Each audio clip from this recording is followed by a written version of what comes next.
Hey guys, my name is Jonathan Reich. I'm a licensed CPA in the state of Louisiana, and today I wanted to talk to y'all about what you probably Googled to get here. So, if you're watching this video, you probably are looking up alternatives to Square for some type of small business credit card processing or point of sale system, and that's what we're going to talk about today. So, some of the alternative credit card processing systems out there.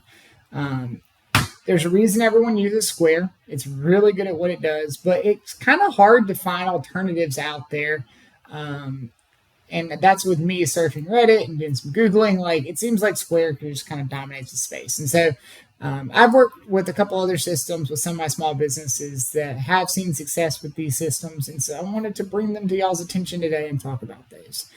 And so without further ado, let's just jump right into the video. So the first one that I want to talk about is Melio. I've used Melio in the past for their accounts payable and bill pay platform. I've been pretty happy with it, but I didn't know that they could also do some of the heavy lifting on the accounts receivable end. And so that was a pleasant surprise because I've been so happy with the accounts payable side of things. And so it's going to be just like how you would send an invoice through QuickBooks, for instance. You say, hey, what's it for? Tag it. Give it a rate, give it a due date, you send out, and then your customer will get like an email that says, hey, pay this bill now. They click on it, boom, they enter however you want them to pay. So a couple different options. Obviously, today we're talking about credit card processors, and it wouldn't make sense to have Melio on the list if they didn't take credit cards. And so whenever you go to send that, you can control how they can pay you. And so one of those options is credit card. It is pretty neat though, because you can have the customer pay that 2.9% fee, or you can cover that 2.9% fee. You can bake that into your costs. You can also allow them to pay via ACH, which is my preferred method because it's always going to be a little bit cheaper to have them ACH those funds. Or call me old school. I'll take a check too. Anything that, as long as the money gets to me in a decent amount of time, I'm cool with it. And if I can avoid any fees, I'm going to be pretty satisfied with that. So Melio also connects to like QuickBooks, Xero, and so you don't have to worry about whether or not it's going to integrate with your accounting system. And it just has a slew of features. And the other thing is, I like that you can also keep your bill pay features under the same umbrella. And so it just makes sense to me to at least consider that. Now, I wouldn't use Melio if like I was running like a busy coffee shop or food truck, and I'm taking several hundred transactions a day. I'm going to sit there and send an invoice to someone for a burrito, but if I'm a service-based business and I'm sending out, I don't know, less than 100 invoices a month, that's only 2 or 3 a day. Like, it might make sense for me to consider using that in that aspect. Now, if I am a busy like point of sale brick and mortar, let's go ahead and talk about the elephant in the room, the juggernaut. Let's talk about Square. Square does a really good job at what it was made for, which is point of sale system for like busy small businesses. So people come in, they swipe that card, they tap that card, they tap their iPhone, whatever. And then, typically the cashier will flip that iPad around and ask for like a 45% tip on a donut. That's Square. Everyone has seen Square. If you've paid for something in public, you've probably used Square. And that's because they charge a decent fee for what they provide. They have robust reporting. They connect to a lot of accounting integrations. It just works. The other thing is it's simple to set up. You get paid timely. There's a reason that Square is as ubiquitous as QuickBooks is to accounting. It just works. And so the other thing is Square offers like point of sales, like this guy right here. Tap to pay at the table, at the kiosk, or your waitresses and waiters can walk around with it. So Square does work. It's got fair pricing, as I've mentioned, but we're kind of trying to find some alternatives to Square. We don't always want to be pigeonholed into the same software just because it's what everyone else is using. So the next guy we'll talk about is Stripe. Stripe is kind of in that middle ground. So Stripe can work for online businesses that are taking huge volumes on kind of like Melio. I would say Square could probably also do that, but Stripe is really set up for like a customized and seamless checkout experience. It's very fluid, but you have to have like a developer on hand to help like take full advantage of it, or even better, like a full stack of developers. It's so robust. It has so many good features, a lot of reporting.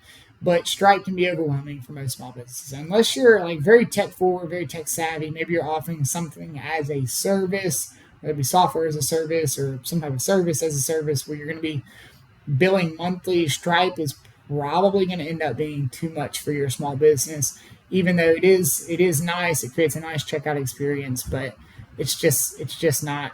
It's overkill. And then the other thing is it's pretty pricey as a credit card processor. Like you're going to be charged a pretty hefty fee to use it, and so unless you're really looking at turning major volumes, it doesn't make sense. You need to find an alternative, in my opinion. PayPal. PayPal is one that has been around for a long time. Whenever I'm checking out with a small business, like if my wife wants something on Etsy, for instance, and there's an option to check out with PayPal directly with the vendor because they have their own storefront, I feel good knowing that PayPal's got me covered. Punch my credit card information in. The vendor gets its money, PayPal keeps a small fee, and then I get whatever homemade, artsy, crafty thing that I ordered. PayPal does have the fees are fair. They're not cheap, but they're also not super high. I would say that they're worthwhile at least to consider. The other thing is PayPal it can integrate with QuickBooks to help make sure that you're not missing any transactions when you go to reconcile your bank account at month end. And it can be for business. Like I don't have any problems with small businesses using it as one of their primary credit card processors. In lieu of like something, dear Lord, like Venmo, where you see all these Venmo transactions coming through and you don't know what they're for. PayPal doesn't do that. PayPal can keep you a clean set of books. You can use it as a credit card processor. It shows what their fees are. It pushes those fees to QuickBooks so you're tracking them. It just makes sense. It's kind of like a good middle ground. So it's not as big as Stripe. It's not going to be as detail oriented as Melio, and then it's not going to be. You can't use PayPal checkout like for those heavy. Like if you run a bookstore, for instance, you can't do that. So you have to kind of consider what your business is before you can make a decision on what type of credit card processor you want. The other one, so I would say Clover is more similar to Square than any of the other players in the game. I've been pretty happy with Clover. I think Clover does a good job. Very similar to Square. They have fair fees. They have fair reporting. They have a good point of sale. They have a good handheld. And they connect to QuickBooks, Xero, tons of accounting integration. So it's definitely an alternative to Square. And I would say that they go hand in hand. But Clover is just going to be, it's going to be like this little brother of Square, in my opinion. And it is growing. And I feel like you're going to get a lot more customized support with Clover, where Square is like almost Amazon at this point. Like if you've ever tried to call Amazon customer service, you can't get through to them. You can't do that with Square. Clover, you're going to have somebody who's there to support you. And I've been a lot happier with their customer support. And so Clover is going to thrive in an environment where there's tons of card transactions coming through at a brick and mortar store, unlike Melio, which would be like an online, unlike Stripe, which is going to be an online, or PayPal, which might be like more service related. So those are some of my top alternative picks for credit card processing. Most of them are going to have a 2.5 to 2.9% fee. You are going to be able to negotiate that down if you have significant volumes with a lot of these. ACH is always going to be cheaper, or check if you're old school. But anyway, I hope this has brought some light to some of those alternatives out there, and I hope you guys find what you're looking for. Thanks for watching.